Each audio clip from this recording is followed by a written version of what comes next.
Estudiosos sobre o Padre Cícero, sobre quem já publicou livros. Italiano, sacerdote, residente hoje no Brasil, Padre João Carlos Perini está para publicar o livro Uma Excomunhão que não atingiu Padre Cícero. Padre João Carlos Perini, boa tarde. Boa tarde. Com alegria foi ouvir hoje no Jornal da Tarde que tinha umas discussões. Quero esclarecer, não quero entrar num tema. Sim. Mas quero dar uma contribuição estudando os documentos que não se encontravam anos atrás. Sim. Para dizer que Padre Cícero não é ainda excomungado, pelo contrário. A minha tese é que a excomunhão que ele lidera na Santa Sé, puxados pelo arcebispo de Fortaleza, Dom Manuel, não atingiu ele, porque Dom Quintino colocou na gaveta. Sim. Antes de aplicá-la, nunca foi aplicada. Ele deu a permissão a Padre Cícero de rezar missa aqui na Basílica, que era matriz naquele tempo, e começou a rezar missa ali, mesmo sendo com essa excomunhão na gaveta. Sim. E depois não aplicou, não conseguiu aplicá-la, também tem uma coisinha ali que... A excomunhão partiu do arcebispo de Fortaleza? Não, o pedido... O pedido de excomunhão partiu do arcebispo? Sim, porque ele argumentava assim, Padre Cícero foi ameaçado de excomunhão já no 97, com um decreto. Sim. E saiu dali a 10 dias para Salgueiro. Sim. Mas quando chegou em Roma, foi permitido a ele, foi absolvido, foi permitido voltar em Juazeiro, rezar missa em Juazeiro. Então, Padre Cícero ficava tranquilo. Mas chegando em Fortaleza, o bispo fez uma brincadeira, disse: você rezará a missa em toda a diocese do Ceará, menos Juazeiro. Aí ele saiu de manhãzinha com uma turma na capela de Buriti, na capela de Saquinho, as capelas aqui perto de Crato. Celebrava em todos os lugares por perto, mas não em Juazeiro. Não em Juazeiro. Por obediência ao arcebispo de Fortaleza. A coisa absurda, que quando a pessoa é excomungada é fora totalmente da igreja, não pode nem participar da comunhão, não só rezar missa. O Dom Quintino permitiu que ele rezasse missa aqui em Juazeiro. Em 1917, primeiro dia de ano, rezou missa diante de Nossa Senhora das Dores. Então, logo depois, no 20, pediu o perdão da excomunhão de Padre Cícero. Pronto, foi perdoado. O Padre Cícero efetivamente não é excomungado da igreja. Sim, não atingiu e foi perdoado. Foi anulada. Sim. Anulada. Foi anulada. Ela tem a data, não me lembro o dia preciso, mas... É isso que está no seu livro, que está no prelo. Sim, né? sim. Então, é interessante. E mesmo, às vezes a gente diz, não voltou a rezar missa. Um padre salesiano, que era inspetor, o padre Pedro Rota, sim, ele foi para a Itália, não sei que amizade tinha com o Vaticano, foi lá e pediu que ele pudesse voltar a rezar missa. Aí mandaram a ordem de ele poder rezar missa, só que ele renunciou. Sim. Porque achava que era impossível as duas condições. Primeiro, de entrar numa congregação. Disse, se eu vou comer dos frades, não posso fazer o meu regime, que sou velho, e preciso de um regime especial. Sim. Segundo, eu não posso abandonar os pobres de Juazeiro, eu fico em Juazeiro, renuncio a rezar missa, meu máximo desejo, para ficar em Juazeiro, porque são feitos por Juazeiro. Jesus me disse, toma conta deste povo pobre. Reverendo, então, qual o teor do processo que está sendo analisado pelo Vaticano?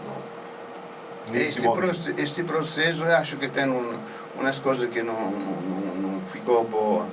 Mas este processo para inocentar o Padre Cícero, não é para perdoar. Sim. Se eu perdoo o Padre Cícero, que como criminal organizou a sedição, ou melhor, a revolução do Ceará ou de Juazeiro, aí ele é um criminal perdoado.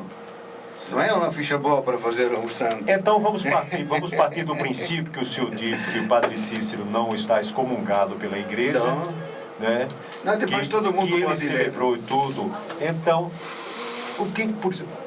existe a devoção de milhões de pessoas ao Padre possível, Cícero. é legítima. Sim, O próprio arcebispo Baldesseri, que era anúncio apostólico naquele tempo, hoje é presidente dos cardeais, chegou aqui para elevar o santuário, a basílica, disse que se podem seguir estas pessoas santas também se a igreja demora. Aí, inclusive disse o Padre Cícero, para todo mundo bateu palma. Então, por exemplo, o senhor acharia legítimo, já que o senhor diz que o Padre Cícero não foi excomungado, foi perdoado pela igreja, chegou a celebrar depois das ordens iniciais, seria legítimo, por exemplo, abrir-se um processo de beatificação do Padre Cícero?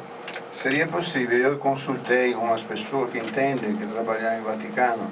Seria possível, só que ele teria o famoso Santo Ofício, porque você depois pode começar, mas não pode continuar até que não tenha como se chama, a alta do Santo Ofício, que é o supremo da igreja. Sim. Porque não teria a ficha limpa, até que não diz.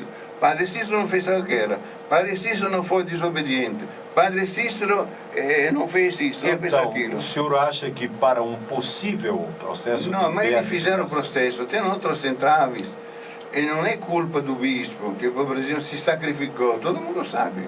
Pode ser que tem mil defeitos, mas não pode dizer a ninguém que ele não se sacrificou por Padre Cícero. E muitas eu acho que são calúnias também, mas é uma opinião pessoal.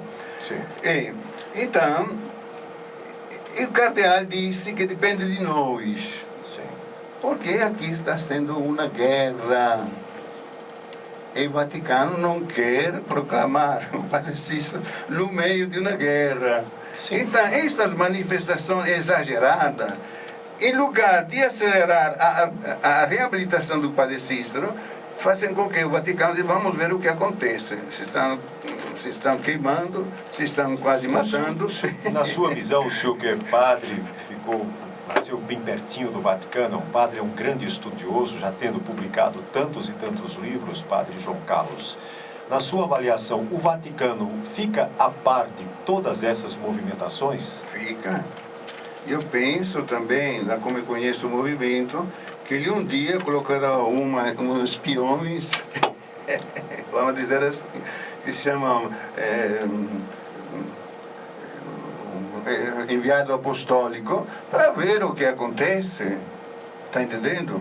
Porque não deixam um bispo desamparado. Sim. Ele faz o seu estudo, não é que publica nos jornais, mas vai ver depois disso. Olha, é assim, assim. Bom, o padre chegou muito tarde aqui, né? Eu tive que dar espaço a ele, porque é um assunto importante, muito interessante, até porque também, se eu não desse o espaço, eu acho que ele não perdoaria os meus pecados, né? Padre João Carlos. Um grande abraço. O Padre João Carlos é pessoa da maior simpatia, um padre italiano, radicado no Brasil, que veio a Juazeiro do Norte e se apaixonou pela causa do Padre Cícero aqui em Juazeiro do Norte, já tendo escrito livros, e agora vai lançar uma excomunhão que não atingiu o Padre Cícero. Queria dar uma alô a Raimundo Araújo. Para um pouquinho, porque Raimundo Araújo sofreu uma cirurgia e está se recuperando para dar a última revisão do texto. Um grande abraço ao nosso grande Raimundo Araújo. Padre João Carlos, o senhor já veio e virá sempre outras vezes aqui ao nosso jornal, sempre para trazer esclarecimentos muito necessários a todo esse processo de reabilitação, enfim, quem sabe uma futura beatificação do Padre Cícero, né? Só recolhendo os milagres de Padre Cícero, teria para fazer, não sei, um arquivo. Porque, no final, um santo não são proclamados santos porque não tem um milagre. Aqui já tem em abundância. São milhares. Muito obrigado, Padre João Carlos Perini. Um grande abraço para o senhor, que é muito simpático, que é um estudioso. Como é importante a gente conhecer pessoas assim, não é? Pessoas com tanto estudo, com tanto esmero naquilo que fazem, que levam tão a sério a sua pesquisa, o seu trabalho. Obrigado, Padre João Carlos. Obrigado ao senhor. Boa tarde. Boa tarde, um grande abraço.